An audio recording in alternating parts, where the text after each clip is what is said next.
to Storytime. I'm Katy Wayne, and today we're at Chicora Elementary School. We're going to read Irish stories. Are you ready for an adventure in reading? Me too. Come on, let's read.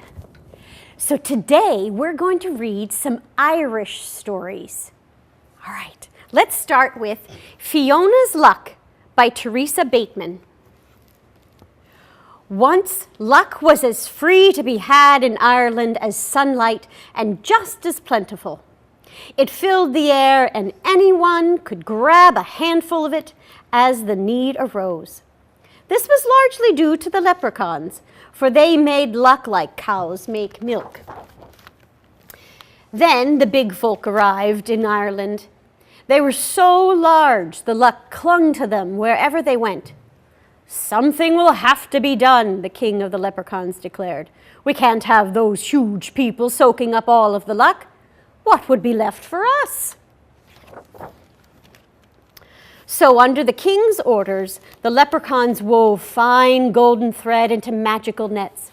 Then late one midsummer's eve, when the luck was at its height, they swept it up and stored it all in an oak chest by the king's throne so that he could distribute it where and when he chose. But the leprechauns had been too thorough. They not only scooped up all the leprechaun luck, but any other luck that had been floating about as well. The land of Ireland fell into a time of great misfortune. Hens gave no eggs. Cows would not let down their milk. The potatoes rotted in the ground. Now it happened that in Ireland there lived a woman named Fiona. She knew the lack of luck had to be the work of the leprechauns, so it followed that they alone could restore the good fortune to the land. But getting luck back from a leprechaun would be like squeezing water from a stone. Not that it can't be done, but it usually requires more strength than you're apt to have. Sometimes. Cleverness, though, is worth more than strength. So Fiona took her last coins and used them to buy a cow and some chickens. Then every morning and evening, she would take that cow into the barn. When she emerged, she would be carrying 2 buckets, slopping over with whiteness. "Aye, she's a fine cow," Fiona would say to any who asked. "It's lucky I am to have her." So the rumors began. While others were short on luck, Fiona had pails of it. Every morning, Fiona would go into the chicken coop and emerge with a covered basket bulging with curves.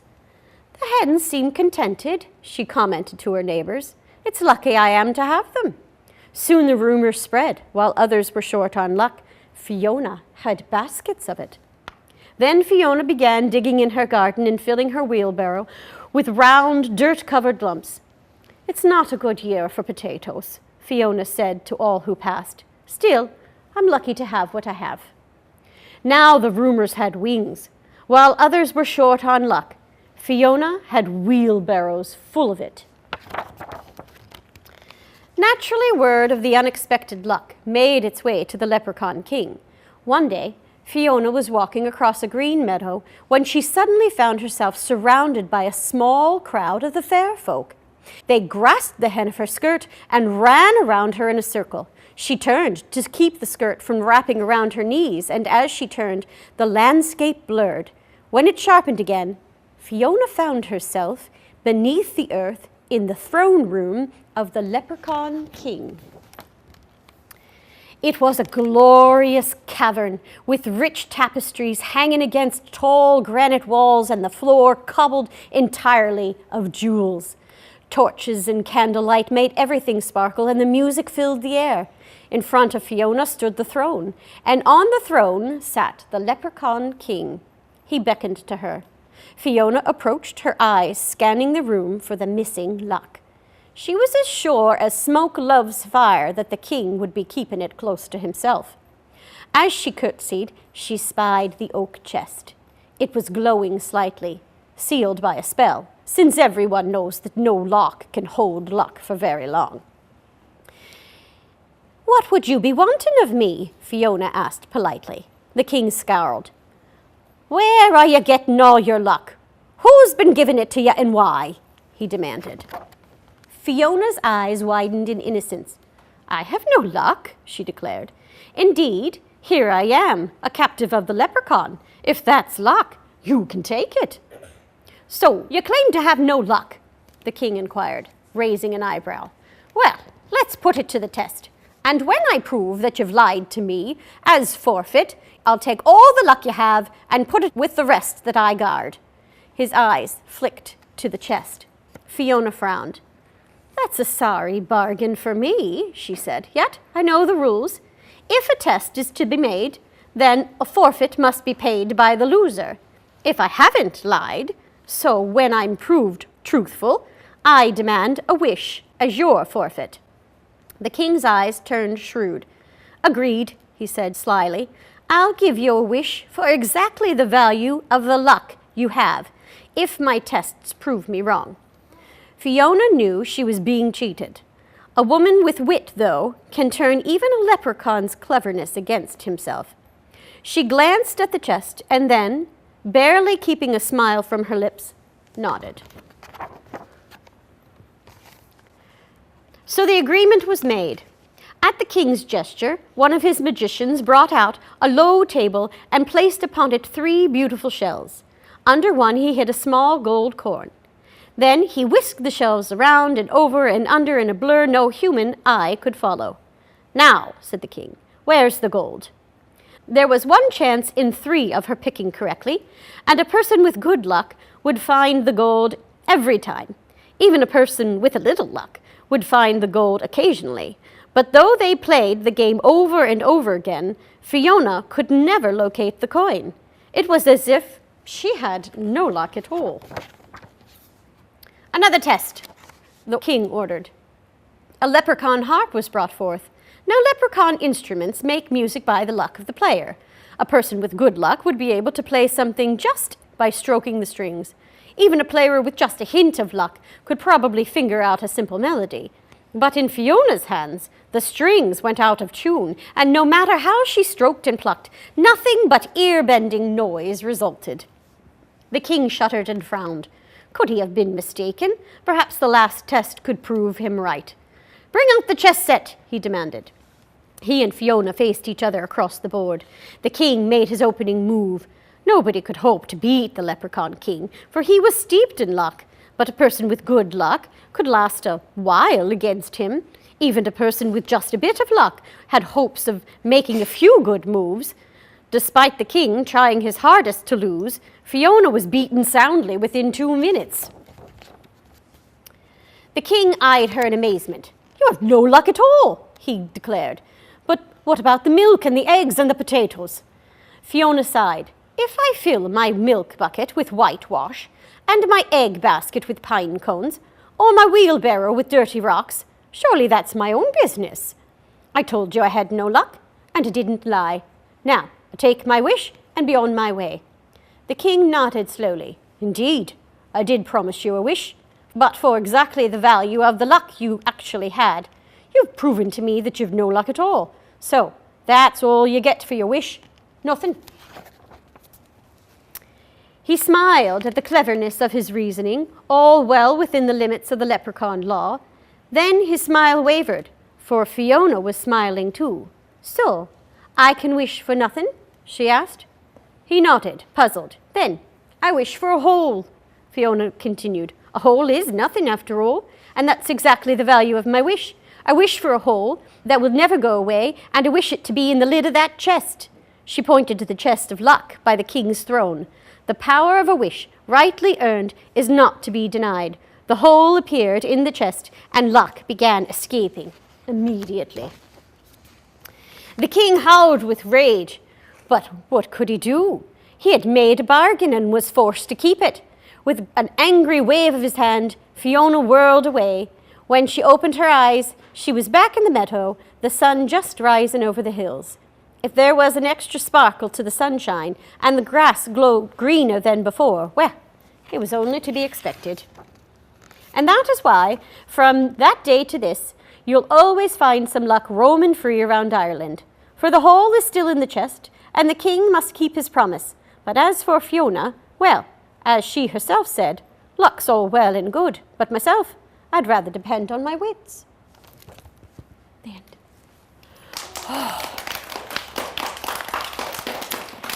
Stand up.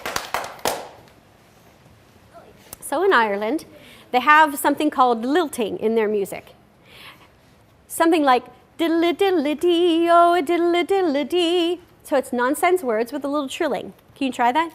Diddle diddle dee, oh diddle diddle dee. So we're going to sing a song that has that little bit of lilting in it. It's called Irish Lilting. It's by Mark Gunn. Here it goes. Come along, ye young travelers. Can you sing that? Come along, ye young travelers. Come along with me. Come along with me. We'll sing a song all day long. We'll sing a song all day long. Oh, a diddle-a-diddle-a-dee. Oh, a diddle-a-diddle-a-dee. Good, let's start from the top. Come along, ye young travelers. Come along with me. We'll sing a song all day long. Oh, a diddle-a-diddle-a-dee. Good. A diddle-a-diddle-a-dee, oh, a diddle-a-diddle-a-dee. It's fun as it can be. Oh, a diddle-a-diddle-a-dee, oh, a diddle-a-diddle-a-dee. It's Irish lilting. Okay, let's start from the beginning. You ready? Come along, ye young travelers. Come along with me. We'll sing a song all day long. Oh, a diddle-a-diddle-a-dee. Oh, a diddle-a-diddle-a-dee. Oh, a diddle-a-diddle-a-dee. It's fun as it can be. Oh, a diddle-a-diddle-a-dee. Oh, a diddle-a-diddle-a-dee. It's Irish lilting. Let's do that chorus part again. Ready? Oh, a diddle-a-diddle-a-dee. Oh, a diddle-a-diddle-a-dee. It's fun as it can be. Oh, a diddle-a-diddle-a-dee. Oh, a diddle-a-diddle-a-dee. It's Irish lilting. Very good. This is One Potato, Two Potato by Cynthia de Felice. Mr. and Mrs. O'Grady lived alone on a bare and rocky hillside. Their children had grown up long ago and gone into the great wide world to seek their fortunes. But Mr. and Mrs. O'Grady stayed behind in their cottage, where they had little and shared everything. Mr. and Mrs. O'Grady were so poor that they dug one potato from their little garden every day, called it breakfast, lunch, and supper, and considered themselves lucky to have it. They were so skinny they could sit side by side on one chair to eat their meal, and it was a good thing, too, because one chair was all they had. Mrs. O'Grady had only one hairpin. Together they had but one blanket full of holes and one raggedy coat, which they took turns wearing in the winter. They had just one candle, which they never burned. Every evening as the sun went down and darkness was nigh, Mrs. O'Grady pretended to light the candle, and every morning when the sun rose high and light filled their little house, she pretended to blow the candle out. They had one gold coin, which they were saving for a rainy day, and which they kept under the straw of their mattress. Now Mr. O'Grady was a fine husband, as fine as Mrs. Grady could have wanted. Yet it was the wish of her heart to have a friend, someone with whom she could share recipes for boiled potatoes and sweet memories of how it felt to touch her newborn babe's downy heads. To be sure, Mrs. O'Grady was the finest wife Mr. O'Grady could imagine, yet he, too, longed for a friend, someone with whom he could discuss potato weevils and root rot. One day, Mr. O'Grady was digging out in the potato patch for their meal. As he did every day, to his dismay, he saw that he had come to the very last potato in the very last row of the garden. Hoping he had somehow missed one, he dug a wee bit deeper. What was this? It was harder than a potato, bigger than a potato, blacker than a potato. Why, it was a pot. Mr. O'Grady was quite surprised that he had never come across it before in that tiny garden, and he wanted to show the curious object to his wife. Since he needed both hands to carry it, he put the last potato in the pot and started for home. Mrs. O'Grady, come quickly, he called. Mrs. O'Grady rushed to the door. "What have you there, husband?" "Well," said Mr. O'Grady, setting the pot on the floor, "it's a pot." "Aye, so it is," said Mrs. O'Grady, "but it's much too big for cooking. So far, it's come in handy for carrying our last potato home." "Our last potato!" exclaimed Mrs. O'Grady. "Saints have mercy! Whatever will we do?" She leaned over the pot and reached for the potato.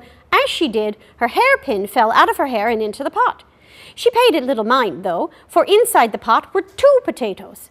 She held them up. "Husband," she scolded, "you oughtn't joke about such things." "But I wasn't joking," said Mr. O'Grady, befuddled by the sight of the second potato. "I put only 1 potato in the pot." Mrs. O'Grady smiled. "And only 1 hairpin fell into the pot. I suppose that now I'll find 2.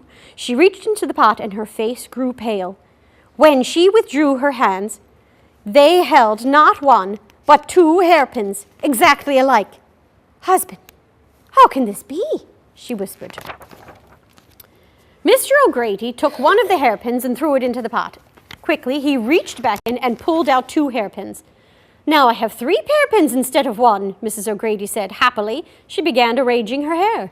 Mr. O'Grady said, "Wife, think, surely this pot is magic. If it made another potato and 2 more hairpins, what do you think would happen if we put in," he looked around the room, "our candle?" Mrs. O'Grady ran to get the candle and tossed it into the pot. Sure enough, she pulled out 2 candles, so exactly alike that one couldn't tell the old from the new. Next, Mr. O'Grady put their coat into the pot. Out came another coat, as raggedy and torn as the first. Then in went the blanket, and out came 2 blankets with holes in exactly the same places. Mrs. O'Grady hugged her husband. "We will both be warm this winter," she said. Mr. O'Grady took the 2 potatoes, placed them in the pot, pulled out 4, then threw the 4 potatoes into the pot and took out 8. And when he put in the 8 potatoes, 16 potatoes were waiting to be pulled from the pot. Soon the O'Gradys had enough potatoes for a feast. Mrs. O'Grady made herself a whole set of new hairpins and enough candles to light the nights through the darkest winter. Mr. O'Grady tried to put the chair into the pot, but it didn't quite fit.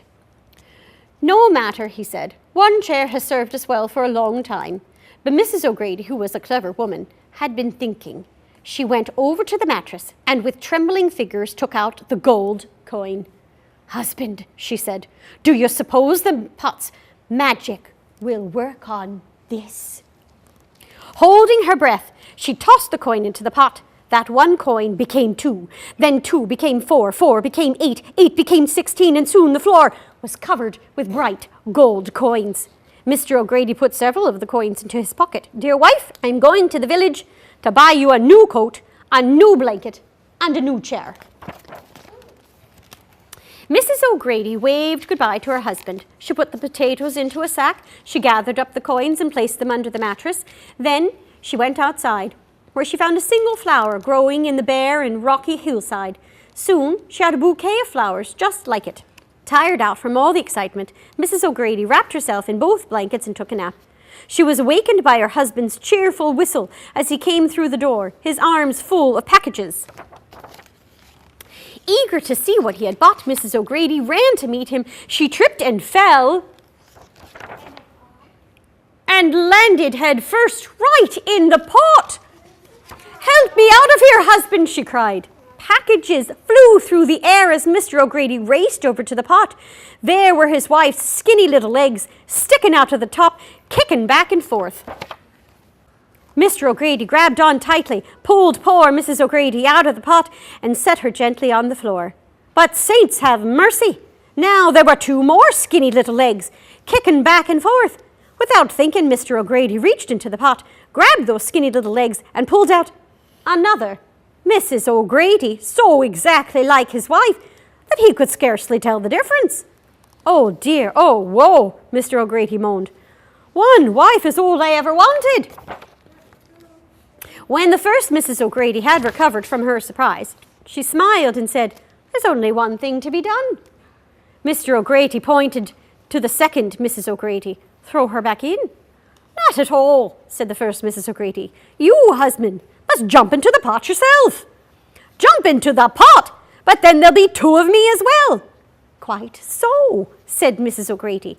"Then we'll have a wife for each husband and a husband for each wife. And best of all," she added happily, "you will have a friend at last, and so will I." Mr. O'Grady thought for a moment. He took a deep breath and jumped headfirst into the pot. His worn leather boots stuck out at the top. Together, the two Mrs. O'Gradys grabbed onto the boots and pulled out Mr. O'Grady. Sure enough, now there were two more boots sticking out of the top. Both Mrs. O'Gradys grabbed onto those boots and pulled out another Mr. O'Grady, so like the first that they could scarcely tell the difference. The O'Gradys, all four of them, looked at one another. As they talked, they realized they had a great deal in common. Already they felt like the closest of friends. The first Mr. and Mrs. O'Grady agreed that the new Mr. and Mrs. O'Grady made a handsome couple indeed. Over a candlelit supper of 2 potatoes each, the Mrs. O'Gradys spoke happily of babies and booties, while the Mr. O'Gradys discussed potato weevils and root rot. Afterward, the first Mrs. O'Gradys wrapped their arms around the pot and said, "Thank you." Then she said to the others, "Surely we have enough. We should possibly want. Let us bury this wonderful pot for someone else to find." So they did. And from that day forward, all of the O'Gradys lived happily together. They were, like they liked to say, simply beside themselves with joy.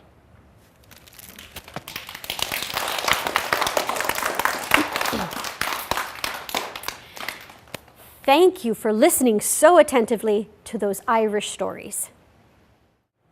Today we're going to make a beaded shamrock or 4-leaf clover.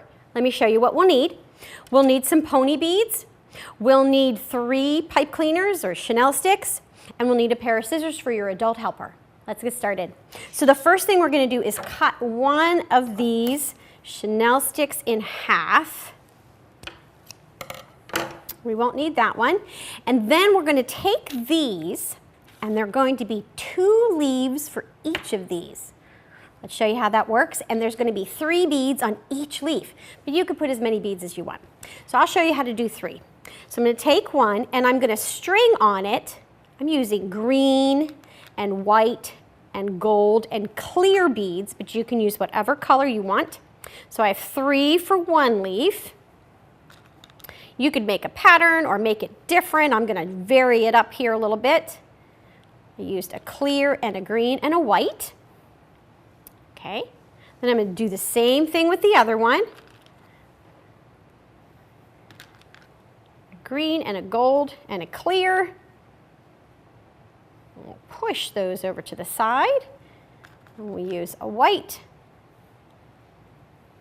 and a clear and a gold. Okay, so now I have all the beads I need. Okay, just like that. Now I'm going to take one, and I'm going to make a circle. I'm going to cross them just a little bit, and I'm going to twist it around, just like that. Okay, let's do that again.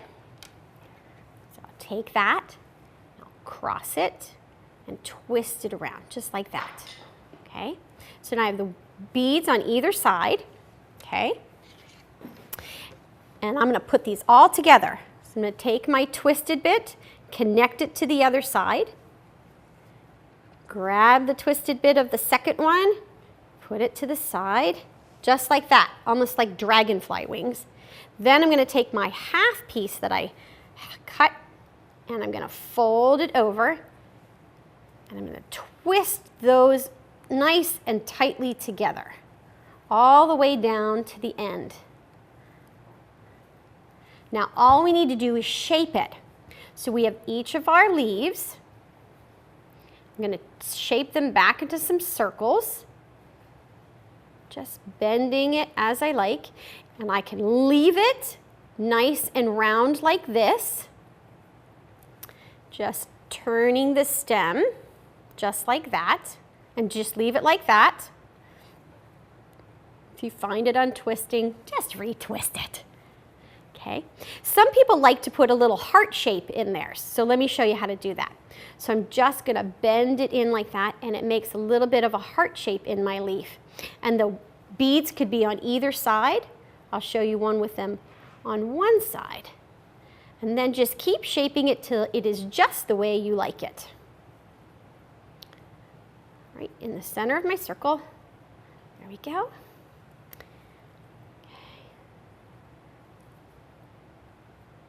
All done. So now I have the heart-shaped style leaf there. You could use this just like this. You could add a pin to it and make it a pin. You could make it into a pendant or a magnet.